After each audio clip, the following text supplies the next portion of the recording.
Audio Jungle. Inshuti z'akadasohoka za Psychology for Better Life ndabasuhuje. Benshi bakunze gutaka umutwe udakira. None nibiki bigutera? Ni gute umuntu yawirinda? Ni iki umuntu yakora mu gihe yawurwaye? Uyu munsi nibyo nabateguriye mu mamba y'ubuzima uyu munsi wa none ku gice kijyanye n'imyitwarire igaragara mu buzima bwacu bwa buri munsi, yaba mibi cyangwa myiza.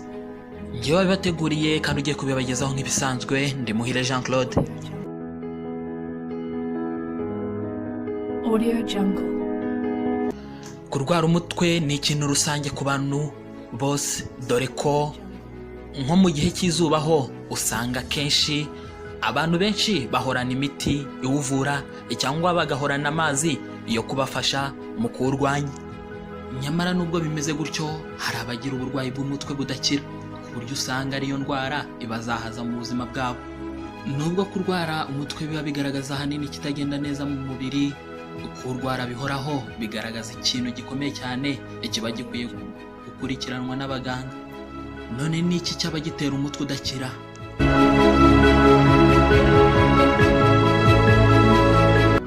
Nkuko nabivuze haruguru, kurwara umutwe biba bigaragaza ko mu mubiri hari ikitagenda neza.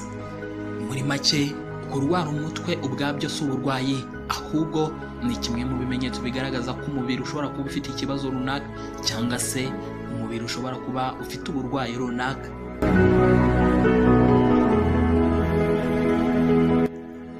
Kubura amazi mu mubiri, kunanirwa, imihangayiko ari byo stress, ndetse n'indwara z'amaso ni bimwe mu bitera umutwe muri rusange. Rero kuwurwara bihoraho bishobora guturuka kuri imwe cyangwa nyinshi muri izi mpamvu zikurikira ngiye kubagezaho. Kubyimba cyangwa se ibindi bibazo biba ku miyoboro y'amaraso yo mu bwonko n'ikikije ubwonko, harimo ndetse n'indwara ya stroke, indwara ziterwa na mikorobe nka mugiga, ibibyimba ku bwonko, gukomereka bikagera ku bwonko, ndetse yewe no gukoresha nabi kandi kenshi imiti y'umutwe. Aha bivuze ko gukoresha iyi miti iminsi irenze 2 mu cyumweru cyangwa irenze 9 mu kwezi bishobora kukugiraho ikibazo. Hari abantu kandi bakunze kugira ikibazo cy'umutwe bakihutira gukoresha iyi miti kandi bakayikoresha mu buryo batabwiwe na muganga, gusa ibi ni ukwiyangiza, bishobora kubagiraho ikibazo cyangwa se bigatuma umutwe uhora udakira cyangwa se ugahora ukubabaza.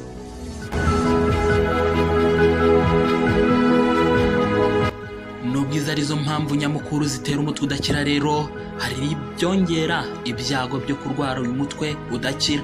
Muri byo twavuga kuba igitsina gore, bitewe n'imikorere ndetse n'imiterere y'umubiri wabo, kurwara umutwe udakira cyangwa se kurwara umutwe uhoraho ni ibintu bisanzwe kuri bo. Mbese uyu mutwe udakira biroroha kuba bawurwara.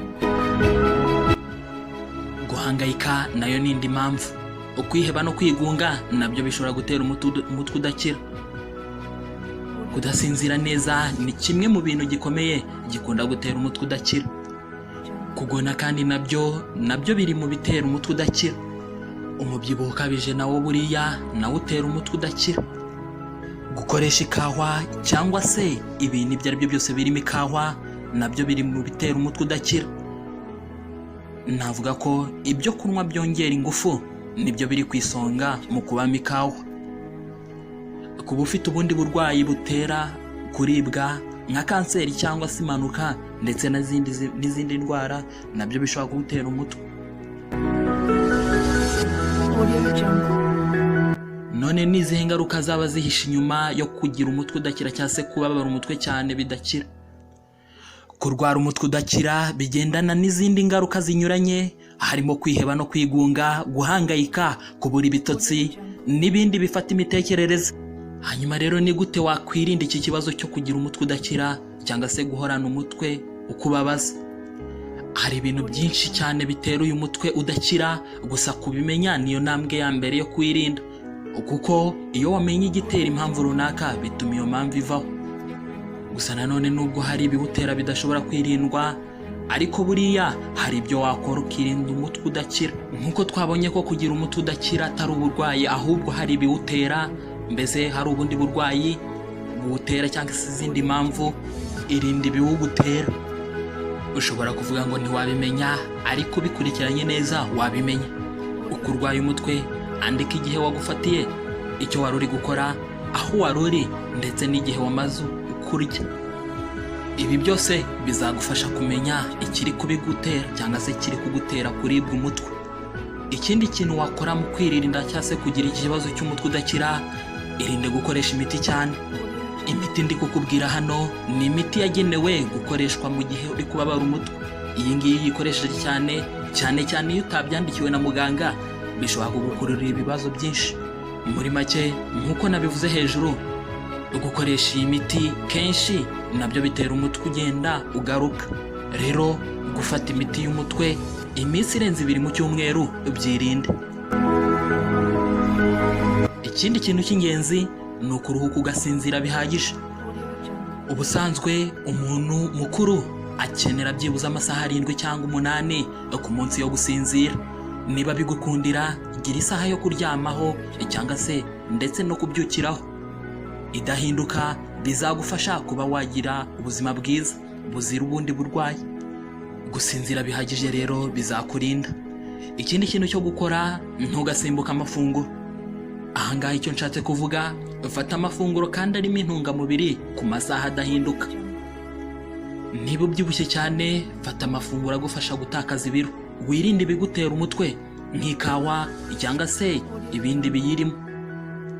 Ikindi kintu abantu birengagiza cyane ni ugukora siporo.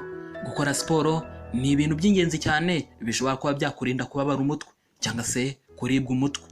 Siporo rero ni kimwe mu byagufasha kurwanya ibyago byo kurwara umutwe. Aha nakubwira ko gutwara igare, koga, kugenda n'amaguru ni bimwe mu byagufasha, kandi mu by'ukuri ntago bigoye. Ikindi kintu cy'ingenzi nagarukaho, irinde cyangwa ugabanye ibyagutera stress. Nubwo bigoye kwirinda stress cyangwa se kwirinda ibyatera umuntu stress, ariko byibuze hari ibyo wakora ukaba mu buzima buzira stress, yewe ndetse ukamenya uburyo bwo kubicamo. Bumwe muri ubu buryo bukurinda stress harimo meditation, kuganira n'abandi cyangwa se uwo wisanzuyeho, ukoroshya ubuzima ndetse no kugira gahunda mu byo ukora. Ni ibintu by'ingenzi byagufasha kugabanya ama stress ashobora kukubaho. Nk'uko nabivuze haruguru kandi, igabanya ikawa ndetse n'ibindi bishobora kuba biri mu ikawa. Aha nakubwira ko nubwo imwe mu miti ivura umutwe habamo irimo kafeine nka Panadol Extra, ariko nanone ikawa ishobora gutera umutwe y'ubwayo igihe umuntu ayikoresha birenze urugero. Gerageza rero ugabanye ikawa mu mafunguro ufata ya buri munsi, bizagufasha. Iyi Panadol Extra mvuze ruguru ni umuti urimo kafeine. Ni byinshi bishobora kugutera umutwe udakira cyangwa se umutwe ukabije, ariko uburyo wirinda ndetse n'ibyo ukora kugira ngo urwanye ubwo buribwe bizagufasha kugira ubuzima bwiza. Audio Jungle. Ni byiza kumenya imihindagurikire y'umubiri wawe, ukaba wagana ababishinzwe cyangwa se abaganga bakagufasha. Audio Jungle. Kwirinda biruta kwivuza, ariko ni ngombwa kujya kugana muganga igihe wagaragaje ibimenyetso. Audio Jungle. Byari byo nabateguriye rero ku munsi wa none, mbashimiye ko mwaneze amatwi. Ntiwibagirwe gukora subscribe ndetse no gukanda ku kazogera.